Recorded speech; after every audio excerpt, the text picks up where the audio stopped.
Evie didn't kill herself. What did you just say? I found her journal. She was afraid of someone. Who? Your closest friend. Gregory. I know who killed her.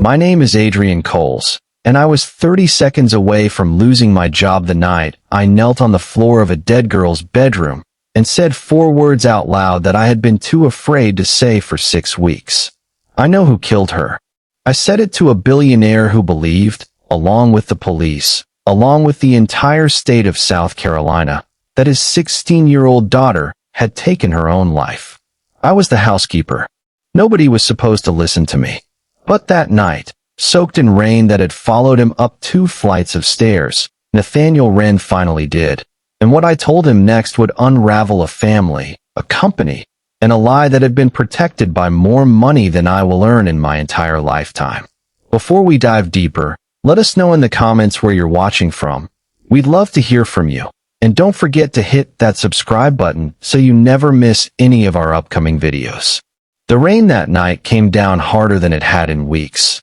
hammering against the tall windows of an estate outside Charleston that most people only ever saw from the road. Gates too high to see past, hedges trimmed into perfect, unbroken lines. Evie Wren climbed the staircase of his own house that night the way a man climbs towards something he has spent 8 months avoiding. Slow, deliberate,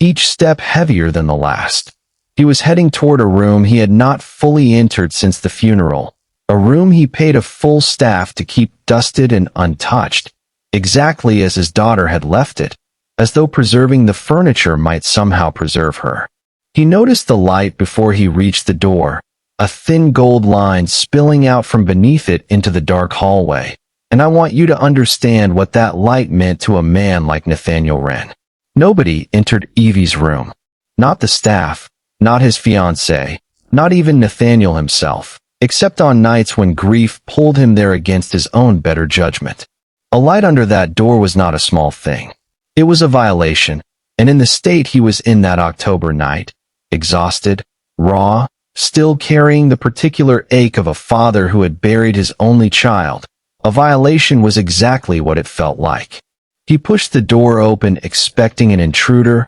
or worse, expecting nothing at all, just an electrical short in a room nobody used anymore. What he found instead was me, on my knees on the hardwood floor beside Evie's bed, mascara running down my face in the dim lamplight. A single torn page from a girl's journal clutched so tightly in my hand that my knuckles had gone pale. I did not hear him open that door. I only realized he was standing there when his voice cut through the sound of the rain, sharp and low, demanding to know exactly what I thought I was doing in his daughter's room. I looked up at him that night, a man worth more money than most people can imagine, standing in the doorway of a room that held the last physical traces of his child. And I felt something inside me finally break open after 6 weeks of staying silent. 6 weeks of watching things in that house that did not add up. 6 weeks of telling myself it was not my place to say anything at all. I said the only thing that mattered in that moment, for words that would end my career as his housekeeper that same week, and somehow, eventually, begin something else entirely. I know who killed her. Evie Wren did not move for what felt like a full minute after those words left my mouth, standing frozen in the doorway with rain still dripping from his shoulders onto the hardwood floor his daughter used to walk across barefoot. I watched something shift across his face in that silence. Disbelief first, the automatic dismissal of a grieving father who had already been told, by police, by a coroner, by his own fiancée, that his daughter's death was a tragedy with no villain attached to it. Then something else moved behind his eyes, something closer to fear, the particular fear of a man who suspects, somewhere beneath his own denial, that the official story never actually made sense to him either. He crossed the room in 3 long strides and grabbed my wrist, not violently, but with a desperation that startled me, demanding I explain myself before he called the police and had me removed from his property entirely. I did not pull away. I had spent 6 weeks preparing, without fully admitting it to myself, for a conversation exactly like this one, and now that it had arrived, uninvited and messy and soaked in rain, I was not about to let fear stop me from finishing what I had started. I told him to sit down. He did not want to. I told him again, my voice steadier than I expected it to be, and something in my tone, the same tone I once used years earlier reviewing case files as a paralegal before life rearranged my plans, made him finally lower himself onto the edge of his daughter's bed. To understand why I was kneeling on that floor at all, holding a page torn from a dead girl's private journal, you need to understand who I am and how I ended up inside that house in the first place, because nothing about my presence there that night was an accident, even if it looked that way to a man still catching his breath in the doorway. My name is Adrienne Coles. I am 44 years old, a single mother to a 16-year-old son named Malik, and until 8 months before that rainy October night, I had never once considered that my life would intersect with the Wren family at all. I trained as a paralegal in my 20s, spending 3 years working at a small firm in North Charleston, learning to read between the lines of documents most people skim past, learning to notice the small inconsistency in a timeline that everyone else assumes is simply an error. I was good at it, genuinely good, the kind of good that made senior partners hand me files they trusted nobody else to catch mistakes in. My husband Darnell died 6 years ago in a construction accident that left me with a mortgage I could not carry alone, 2 jobs I could not sustain forever, and eventually a hard decision to leave the career I had built in order to take steadier, more flexible work that let me actually be present for Malik while he was still young enough to need me every single day. Housekeeping was not the plan I had for my life, but it paid reliably, and the agency I worked through specialized in placing staff with wealthy families across the Charleston area, families who wanted discretion as much as competence. I had cleaned 4 different estates over those 6 years, always careful, always professional, always keeping a wall between myself and the families I worked for, because I had learned early that overstepping that wall, even with good intentions, could cost you a job faster than any mistake with a vacuum or a dust cloth ever could. The Wren estate was different from the moment I arrived for my interview, 8 months before that night in Evie's room. The house itself was staggering, 30-some rooms set behind iron gates on 11 acres, the kind of property that made the modest homes I had cleaned before it look almost quaint by comparison. But it was not the size of the house that struck me most that first day. It was the silence. A house with that much space and that much money should have felt alive, staff moving through hallways, a family filling rooms with noise and conversation. Instead, it felt hollowed out, as though something essential had been removed from it, and nobody had yet figured out how to fill the space it left behind. I learned the reason for that silence within my first week on the job, though nobody explained it to me directly. Nathaniel Wren's 16-year-old daughter, Evie, had died 8 months earlier, found in the boathouse at the edge of the property, ruled a suicide by the county coroner after what I was told had been a swift and largely uncontested investigation. The staff who had worked there longer than me spoke of her rarely, and always carefully, the way people speak about a subject they have been quietly instructed not to bring up. I noticed, though, that her bedroom door stayed closed at the end of the second-floor hallway, and that once a week, without exception, I was assigned to dust and vacuum a room that no one, as far as I could tell, had entered since the funeral. I remember the first time I actually opened that door to clean it, standing in the threshold for a long moment before I could make myself step inside, because grief has a physical presence in certain rooms, a weight you feel in your chest before you fully understand why. Evie's room looked exactly like a 16-year-old girl's room should look, posters on the walls, a desk cluttered with notebooks, a bed still made with the same comforter she must have chosen herself. Nothing about it suggested tragedy. That was, in its own way, the most unsettling part, how ordinary everything appeared, how completely unprepared that room seemed for the fact that its occupant would never walk back through the door again. I cleaned that room carefully every week for months, always respectful, always careful not to disturb anything more than absolutely necessary. Until one Tuesday afternoon in late spring, when I noticed a spiral notebook had slipped partway beneath the mattress, likely dislodged by whoever had last made the bed after the funeral. I should have simply pushed it back where it belonged and continued dusting. I have asked myself many times since why I did not do exactly that. Instead, I pulled it free, and the moment I saw Evie's handwriting on the first page, careful, looping cursive that curved slightly upward at the end of each line, something in me could not put it back down unread. I want to be honest with you about what I found in those pages, because it was not, at first, anything that screamed danger the way you might expect from a mystery like this one. It was ordinary teenage writing, complaints about school, observations about friends, small private thoughts a girl clearly never expected another set of eyes to see. But as I turned the pages, moving closer to the entries written in the final weeks of her life, the tone shifted in a way that stopped me completely, sitting there on the edge of a dead girl's bed with a duster still in my other hand. The later entries were not sad in the way grief counselors describe suicidal ideation. They were frightened, specific, watching. Someone, Evie had written, kept watching her, and she did not know who to tell. That was the moment, sitting in that quiet room with rain just beginning outside the window that same afternoon, that I first felt the ground shift beneath everything I had been told about how this family's story ended.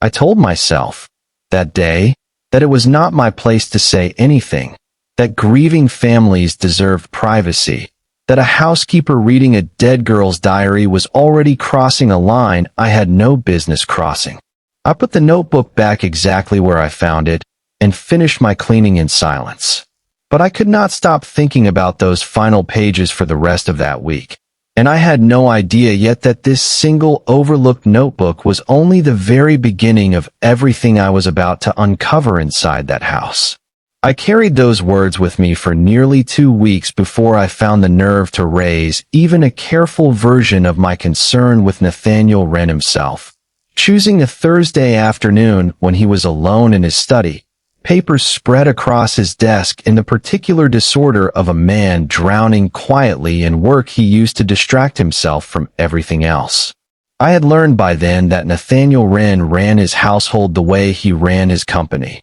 with precision, control, and an expectation that everyone around him understood their role and stayed within it. I knew, standing in his doorway that afternoon, that what I was about to say fell well outside mine. I told him, as gently and carefully as I knew how, that I had noticed something in Evie's room that seemed worth mentioning, that some of her recent writing did not sound like a girl who was simply sad, that it sounded like a girl who was frightened of someone specific. I watched his expression change before I even finished the sentence, his jaw tightening, his eyes narrowing in a way that told me immediately I had misjudged how this conversation would go. He asked me, in a voice gone suddenly cold, exactly what business I had reading his daughter's private journal in the first place, and before I could answer, he told me that the investigation into Evie's death had been thorough, that trained professionals had already examined every possible angle,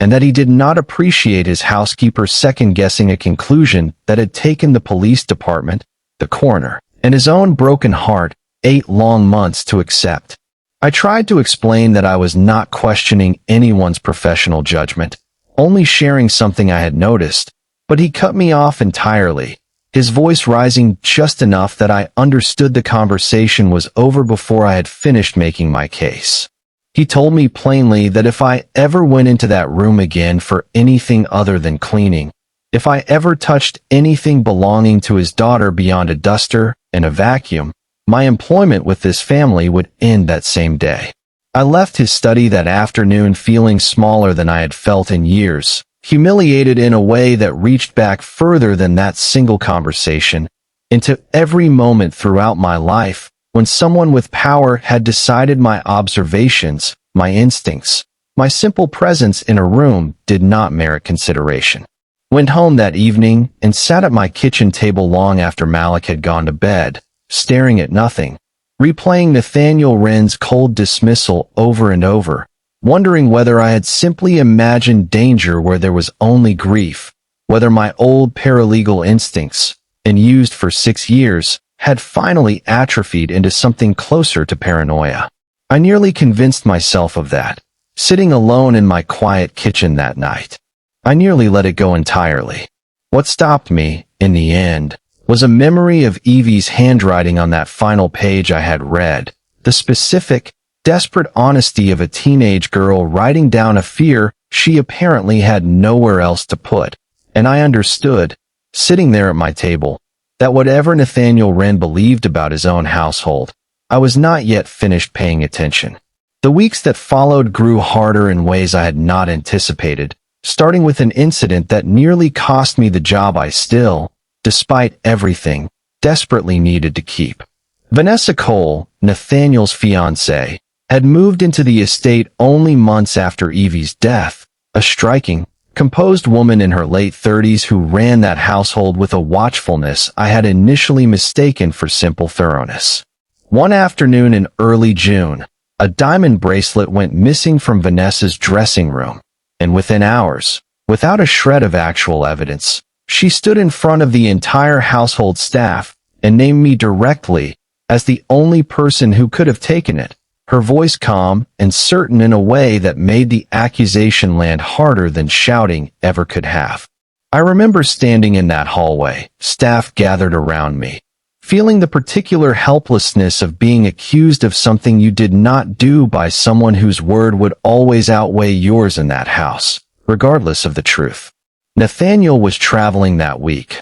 unreachable for 2 full days, and I spent those 2 days in a state of suspended dread, certain I would return home to find my employment terminated before I ever had the chance to defend myself. The bracelet turned up on the 3rd day, discovered by another housekeeper beneath a chaise lounge in Vanessa's own dressing room, exactly where it had likely slipped weeks earlier. Vanessa offered no apology when the truth came out, only a brief, dismissive comment about how mistakes happen, as though the accusation itself had cost me nothing at all. That same week, trouble found me at home as well, compounding a stress I was already struggling to carry. Malik, my son, had been pulled into a disciplinary hearing at school over an altercation that was, by every honest account I later gathered, not remotely his fault. A white classmate's accusation given far more weight by the administration than the word of 3 other students who witnessed the truth. I sat in that school office watching my 16-year-old son's scholarship, the one opportunity that could change the entire trajectory of his life, hang in the balance over a lie, and I understood, with a clarity that frightened me, exactly how fragile everything I had built for him truly was. How easily people with more power than us could rewrite the story of what actually happened. It was during that same difficult stretch, exhausted and raw from defending myself and my son within the same single week, that I first noticed something unusual about Gregory Halloway, Nathaniel's longtime business partner, a man who visited the estate more frequently than I would have expected given that Nathaniel rarely brought business home. I overheard him one afternoon in the hallway outside the study, his voice low but not quite low enough, asking Nathaniel whether Evie's room had been, in his words, fully cleared out yet, a strange question to ask 8 months after a teenager's death, phrased with an urgency that had nothing to do with grief and everything to do with something else I could not yet name. I did not think much of Gregory Halloway's question that afternoon, filing it away the way you file away a stranger's odd comment on the street, curious but not yet alarming. It was 2 days later, dusting the built-in bookshelf in Evie's room, that I found the second notebook, tucked inside a shoebox at the back of her closet beneath a pile of old sneakers she had clearly outgrown years earlier. This one was different from the journal I had already read, smaller, more hurried, filled with entries that read less like a diary and more like someone documenting evidence, dates and initials scattered across the pages in a handwriting far less careful than her usual looping cursive, as though she had been writing quickly, nervously, aware that whatever she was recording mattered. Evie had written repeatedly about someone she referred to only as G, never a full name, always careful, always guarded even within the supposed privacy of her own notebook.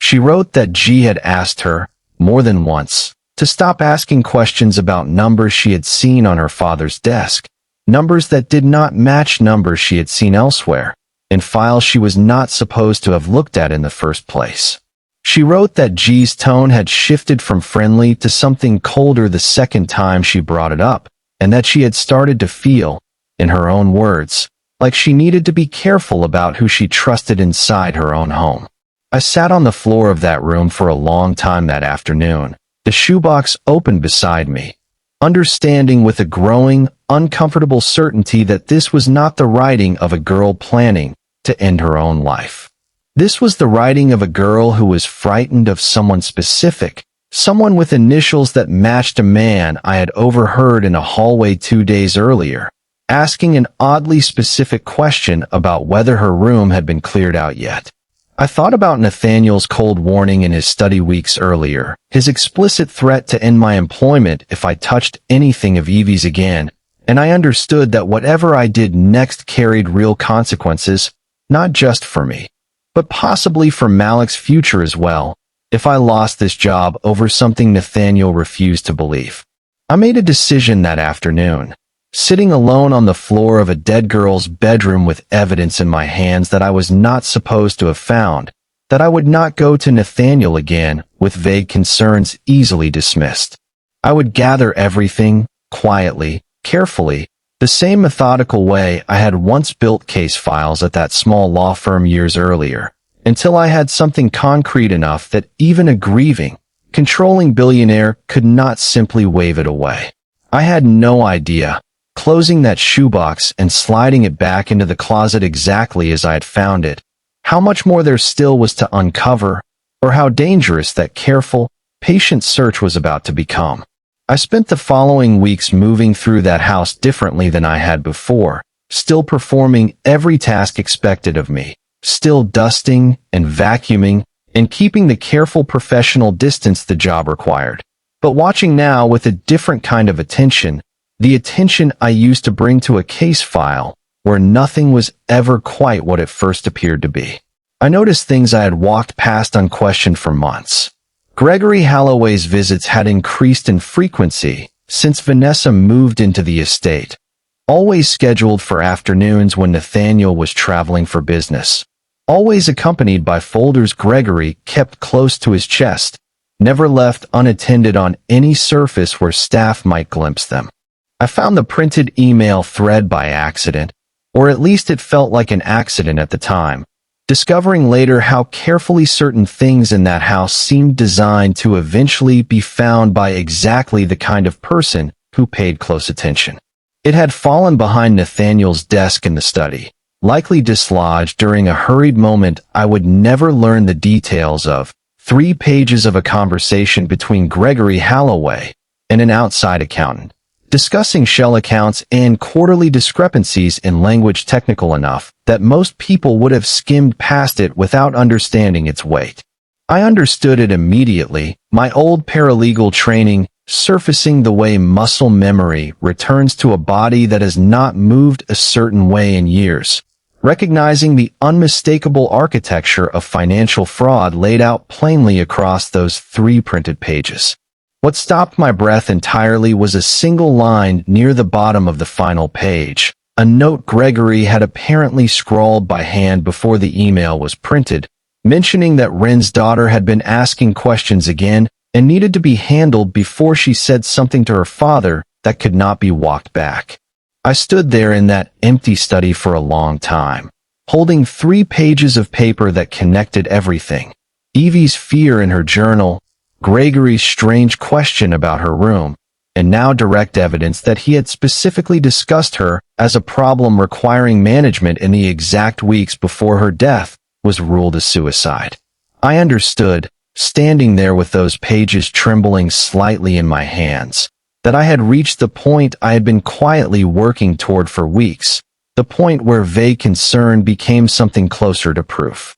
but understanding that did not make the decision in front of me any easier. I could take this evidence straight to the police and risk being dismissed entirely as a housekeeper with an overactive imagination making wild accusations against two wealthy, well-connected people who could destroy my credibility with a single phone call. Or I could take it to Nathaniel Wren himself, the one person whose daughter this actually was, the one person with both the standing to be taken seriously and the deepest possible reason to finally listen. Even though he had already threatened to fire me the last time I tried to raise a concern about his daughter's death. I chose Nathaniel, in the end, not because I trusted him to react well, but because I understood something about grief and power that I had learned the hard way over the years, that people with enough money and enough standing can make even legitimate concerns disappear if they choose to. And that going around him to the police without his backing risked burying the truth entirely rather than exposing it. I decided I would not approach him in his study this time, not in the cold, formal space where he had already dismissed me once. I decided, deliberately, that I would bring this evidence to him in the one room in that entire house, where pretending did not seem possible anymore. The one room that still held the actual truth of who Evie had been. I waited for a night when I knew Vanessa would be out of the house and Gregory Halloway would have no reason to be anywhere nearby. Gathering the printed pages and the second notebook together into a single folder I kept hidden in my bag through an entire shift of ordinary housekeeping duties, my hands steady on the outside while my heart pounded harder than it had in years. I let myself into Evie's room that evening after my official hours had ended, technically breaking the explicit rule Nathaniel had given me weeks earlier, understanding fully that this decision alone could end my employment before I ever got the chance to explain myself. I sat on the floor beside her bed, the same spot where I had first discovered that fallen notebook months earlier, and I began reading through everything one final time, making certain I understood every piece before I tried to explain it to a man who had already made clear he did not want to hear it. That is where the rain found me, and where Nathaniel Wren found me shortly after, climbing those stairs toward a lit room he had not expected to see illuminated, discovering his housekeeper on the floor of his dead daughter's bedroom, mascara running, a torn page clutched in her hand, for words leaving her mouth before he had even fully processed what he was seeing. I know who killed her. That single sentence, the same sentence that opened this story for you, was not the ending of anything. It was the exact moment everything Nathaniel Wren believed about his daughter's death, about his fiancée, about his closest business partner of 15 years, began to unravel in front of him, one careful, devastating piece of evidence at a time. Starting that very night on the floor of a room he had kept frozen in time for 8 long months, believing, wrongly, that stillness was the same thing as protecting her memory. Nathaniel sat on the edge of Evie's bed for a long moment after I finally convinced him to stay and listen, his hands pressed flat against his knees, rain still darkening the shoulders of his shirt, and I watched him brace himself the way people brace for news they already suspect, but have not yet let themselves fully believe. I opened the folder slowly, laying the pages out on the floor between us the way I once laid out evidence for senior partners who trusted my judgment more than I had trusted it myself in years, and I began walking him through everything, starting with the earliest journal entries, the ones where Evie first wrote about someone watching her, someone she did not yet name. He read her handwriting in silence, his jaw working, his eyes moving slowly across each line as though trying to memorize a voice he had not heard in 8 months. When I reached the second notebook, the one filled with initials and dates and a fear that had clearly sharpened over time, I watched something in his composure begin to crack, small at first, a slight tremor in his hands, then something closer to devastation as he read his daughter's own words describing a specific person growing colder toward her, someone she had once trusted enough to ask questions in front of, someone whose initials matched a name he clearly recognized before I ever said it. Aloud, I gave him the final pages last, the printed email thread I had found behind his desk, watching his face change completely as he reached the handwritten note at the bottom. The line about Wren's daughter asking questions again and needing to be handled. He read that sentence 3 times. I counted, his lips moving slightly with each pass, before he finally looked up at me with an expression I will never forget, not anger directed at me, but a raw, unguarded grief that had clearly been waiting 8 months for permission to fully surface, mixed with something sharper underneath it, a dawning, horrified recognition of exactly what those words meant and exactly who had written them. He asked me, his voice breaking in a way I had not thought a man like Nathaniel Wren was capable of, whether I was certain, whether there was any possibility I had misunderstood what I was looking at, and I told him honestly that I could not be 100% certain of everything, but that the pattern in front of us, his daughter's fear, Gregory's strange comment about her room, this handwritten note discussing her as a problem to be managed, was too consistent, too specific, to dismiss as coincidence any longer. I watched him sit with that for a long time, staring down at his daughter's handwriting spread across the floor of her own bedroom, and I understood, watching him, that whatever certainty the police and the coroner had handed him 8 months earlier was finally, completely, breaking apart in front of both of us. Nathaniel did not sleep at all that night, and neither, honestly, did I, though I finally returned home near midnight to check on Malik and try,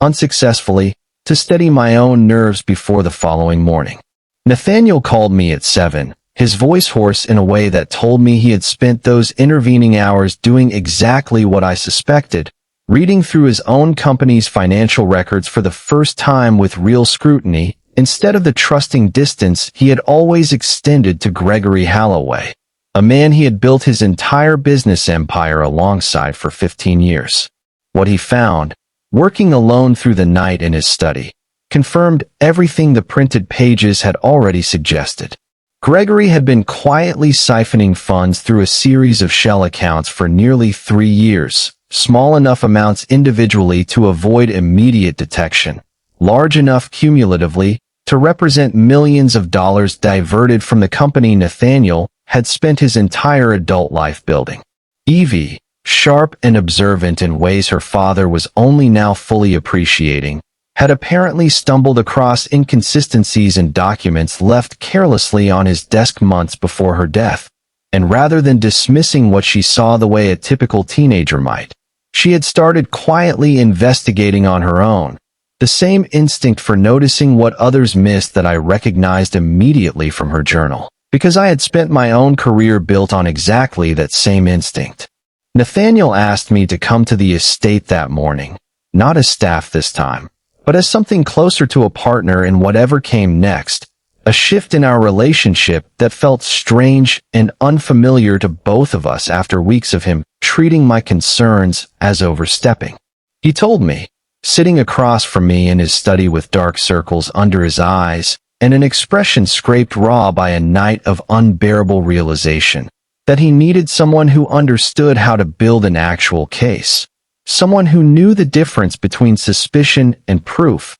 and that despite everything, despite his own cold dismissal weeks earlier, I was the only person in his life who had shown him that difference clearly enough to matter. I told him about my paralegal background that morning, details I had never volunteered to anyone in that house before, careful always to keep my previous life separate from the housekeeping role that paid my bills. Something shifted in his expression as I explained it, a flicker of something between surprise and shame, the quiet recognition of a man realizing he had spent months underestimating a woman whose actual skill set might have solved this mystery weeks earlier had he simply been willing to listen from the very beginning. We spent the rest of that morning organizing everything into a timeline, methodical and careful, exactly the way I had once been trained to build a case file. And for the first time since I had found that fallen notebook months earlier, I finally felt less alone in carrying the weight of what I had discovered. The detective Nathaniel eventually contacted, a weathered investigator named Frank Delory who had originally handled Evie's case, was reluctant at first, understandably defensive about revisiting a closed investigation his own department had signed off on 8 months earlier. I remember sitting in Nathaniel's study while he made that call, watching him grow increasingly frustrated as Delory pushed back, insisting the original ruling had been thorough, that reopening a case this sensitive required more than a grieving father's changed mind. It was Nathaniel who finally suggested, at my quiet urging, that Delory simply look at the actual documents himself before dismissing anything further, a request difficult to refuse once framed that plainly. Delory arrived at the estate 2 days later, and I watched a hardened, skeptical investigator's expression shift as he worked through the same materials Nathaniel and I had organized. The journal entries, the printed email thread, the timeline connecting Evie's growing fear to Gregory Halloway's escalating concern about being discovered. He asked me pointed questions throughout that afternoon, testing my account the way any good investigator should, and I answered each one carefully, grateful, not for the first time, that my old training had taught me exactly how to present information clearly enough that even a skeptical audience could not easily dismiss it. What finally convinced Delory to formally reopen the investigation was not any single piece of evidence, but the pattern taken together, a pattern he admitted, somewhat reluctantly, his original investigation had never fully examined, having accepted the surface explanation of a grieving, isolated teenager rather than digging deeper into who else in that house might have had reason to want her silenced. He requested access to Gregory's financial records through proper channels, a process that took several tense days during which I worried constantly that Gregory, sensing the ground shifting beneath him, might simply disappear before any formal charges could be filed. Vanessa Cole grew noticeably erratic during those same days, and I watched her, in the limited moments our paths crossed around the house, developing a nervous energy entirely unlike the composed, controlled woman who had once accused me of theft in front of the entire staff without hesitation. I did not yet know the full extent of her involvement, whether she was simply aware of Gregory's fraud or something closer to a co-conspirator in whatever had actually happened to Evie the night she died. That answer, the one piece of this entire story I still did not have, was waiting for us in the confrontation that would finally bring everything into the open, a confrontation that arrived faster and more dramatically than any of us, even Detective Delory, fully anticipated. The confrontation happened on a gray Thursday afternoon, 10 days after Detective Delory first reopened the case, when a subpoena for Gregory Halloway's full financial records finally forced everything into motion faster than anyone in that house was prepared for. I was in the kitchen when Gregory arrived unannounced, his usual composed demeanor replaced by something tighter, more agitated, demanding to speak with Nathaniel immediately in a voice loud enough that I heard it clearly from 2 rooms away. I found Nathaniel in the front hallway a moment later, standing his ground in a way I had not seen from him before, calm on the surface, but with something hard and unyielding underneath it. Gregory tried, at first, to frame the entire situation as a misunderstanding, insisting the shell accounts were legitimate business structures Nathaniel simply did not fully understand, that any suggestion connecting him to Evie's death was not only false, but genuinely offensive given their 15 years of friendship and partnership. Nathaniel listened to all of it without interrupting, his expression unreadable in a way that seemed to unsettle Gregory more than any outburst could have, and when Gregory finally finished, Nathaniel simply asked him, quietly, why he had written the words "needs to be handled" about a 16-year-old girl who had done nothing more than notice numbers that did not add up. I watched something collapse in Gregory's face at that question, the practiced composure finally cracking under the weight of a sentence he clearly recognized having written, and in the silence that followed, silence stretched taut enough that even the house itself seemed to be holding its breath. Vanessa appeared at the top of the staircase, drawn by the raised voices, and I saw immediately, watching her face as she took in the scene below, that she already understood exactly what this confrontation was about. Detective Delory arrived within the hour, alerted earlier that day that the subpoenaed records had revealed transfers directly implicating Gregory, records that also showed a smaller, separate account connected to Vanessa herself. Money moved in the weeks before Evie's death that suggested her involvement went beyond simple ignorance of her fiancé's business partner's crimes. Vanessa did not deny it when confronted directly, her composure finally breaking completely as she admitted, through tears that felt more like panic than genuine remorse, that she had known about the fraud, that she had encouraged Gregory to handle Evie's questions quietly rather than risk everything Vanessa herself stood to gain by marrying into the Wren fortune. She insisted, repeatedly, that she never imagined handling would mean what it ultimately meant, that she believed Gregory intended only to intimidate a teenage girl into silence, not to lure her to a boathouse on a night that would end with her never coming home again.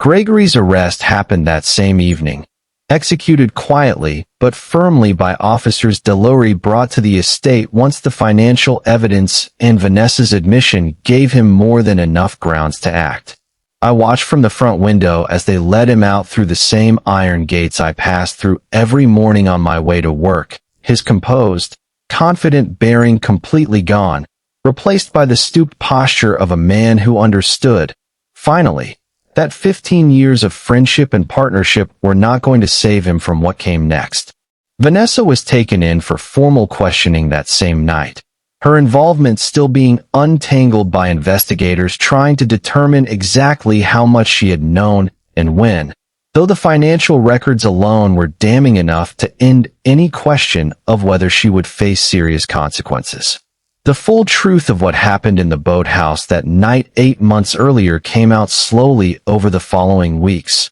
pieced together through Gregory's eventual confession, offered, according to Delory, in exchange for a plea deal once the evidence against him became overwhelming enough that fighting it no longer made sense. Evie had agreed to meet him there, believing, based on a message Vanessa had helped craft, that Gregory simply wanted to clear the air and explain the numbers she had questioned, a private conversation meant to put her mind at ease before she said anything further to her father. What actually happened in that boathouse was an argument that escalated far beyond anything Gregory claimed to have planned, ending, according to his own account, with a shove he insisted was not intended to kill her, though the physical evidence, re-examined now with fresh eyes, told a story that left little room for that explanation to hold up in court. I want to pause here and say something honest about how this particular kind of justice actually unfolds,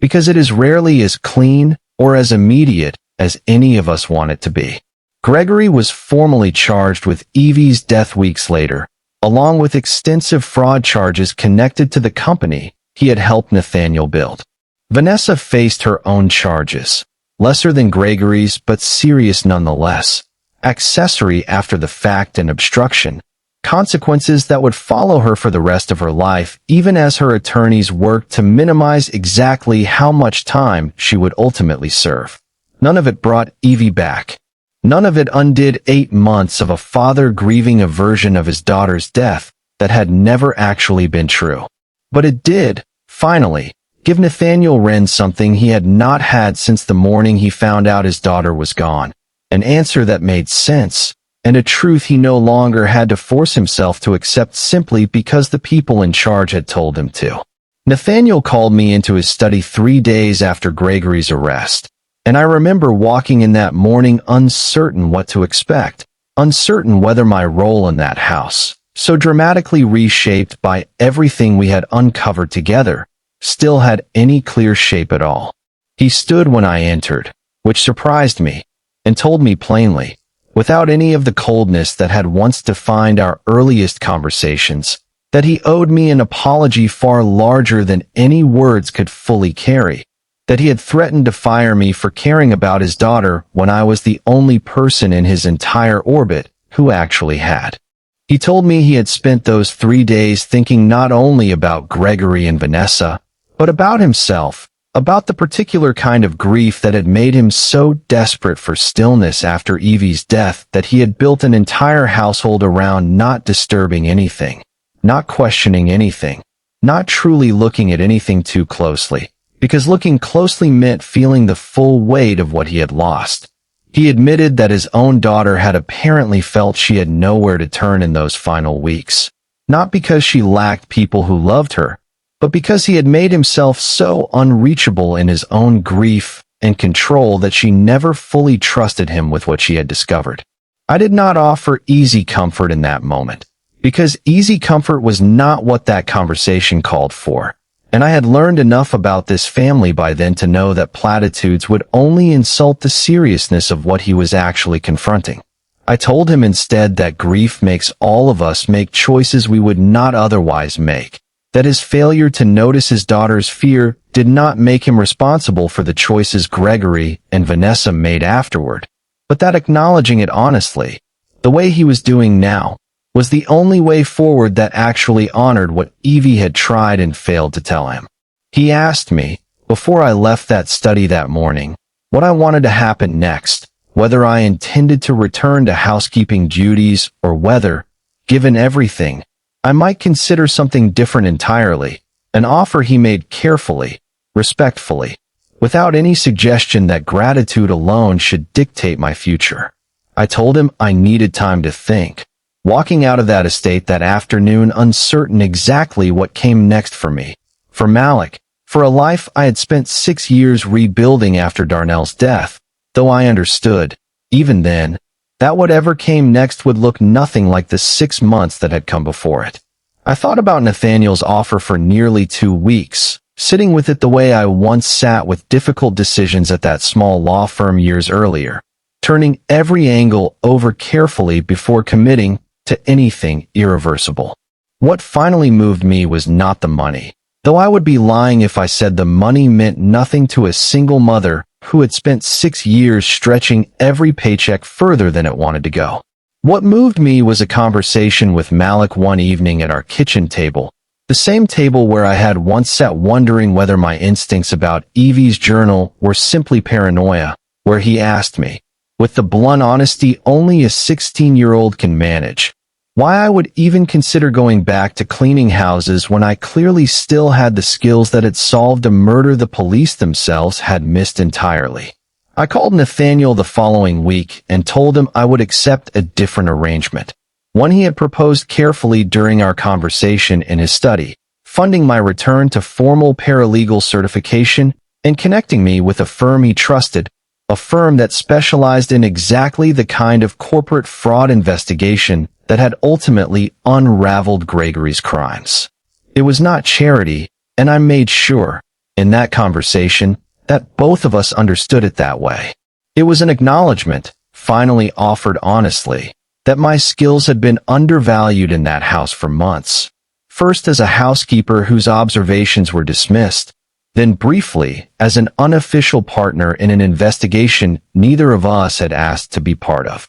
I started my recertification coursework that fall, studying most evenings after Malik went to bed. The same disciplined focus I had once brought to case files years earlier now redirected toward reclaiming the career I had set aside after Darnell died. Nathaniel checked in periodically, never overbearing, never treating the arrangement as anything other than what it was. Respect finally extended where it had been missing for far too long. I watched him, over those same months, work through the slower, harder process of rebuilding his company without Gregory, restructuring leadership, personally reviewing financial records himself now, instead of extending blind trust the way he once had, a changed man in ways that went far beyond the specific crimes that had finally been exposed. The scholarship came together that winter, funded entirely by Nathaniel, established in Evie's name specifically for young black students pursuing legal careers, a decision he told me plainly was inspired directly by watching what my own training had made possible when everyone else in that house, including him, had been too blind or too grieving to see the truth in front of them. I sat across from him the day he told me about it, understanding fully what that gesture meant. Not an attempt to erase what had happened, nothing ever could, but a genuine, lasting acknowledgement that the daughter he lost had died trying to expose a wrong, and that the woman who finally finished what she started deserved to be honored in the same breath as his own child's memory. Malik received an early acceptance letter that spring to the same university program he had been working toward before the disciplinary hearing nearly derailed everything the previous year. His scholarship fully secured once the truth about that earlier incident finally came out, and the false accusation against him was formally cleared from his record. I remember sitting at our kitchen table reading that letter together, both of us crying in a way we had not allowed ourselves to during the hardest months of the previous year, understanding that we had come through something neither of us had been prepared for, and had somehow come out the other side stronger than either of us expected to be. I finished my paralegal recertification that same spring, nearly a full year after I first found Evie's fallen notebook while dusting beneath her bed, a year that had reshaped almost everything about my life in ways I could not have predicted the day I first walked through the Wren estate's iron gates looking for steady, unremarkable work. I started at the firm Nathaniel had connected me with the following month, specializing, deliberately, in corporate fraud investigation, work that felt like an unbroken thread finally reconnected to the career I had set aside, work that mattered in ways I had not let myself fully feel in years. Nathaniel invited Malik and me to dinner that following October. Almost exactly 1 year after the night, he found me sobbing on the floor of his daughter's bedroom. A dinner that felt entirely different from anything either of us had experienced inside that house before, warm instead of hollow, filled with conversation instead of the heavy silence that had once defined every room. Evie's bedroom door stayed open now. I noticed walking past it that evening. Her journal displayed carefully in a small memorial case in the front hallway near the entrance, no longer hidden beneath a mattress or tucked inside a shoebox. Finally given the light it deserved instead of being kept as a secret nobody was brave enough to examine. I stood in that front hallway for a moment before dinner, looking at that journal through the glass of its case, thinking about the frightened, careful handwriting of a girl I had never met while she was alive, a girl who had noticed something wrong and tried, in the only way available to her, to leave a record of it behind. I thought about how close that record had come to staying buried forever, dismissed the same way my own concerns had nearly been dismissed. If a housekeeper with old paralegal instincts had not happened to notice a notebook slipping loose from beneath a mattress on an ordinary Tuesday afternoon. I walked into that room 8 months earlier only to clean it. I walked out, eventually, having given a father back the truth his daughter died trying to tell him, and having found, in the process, a version of my own life I had nearly convinced myself I would never get back.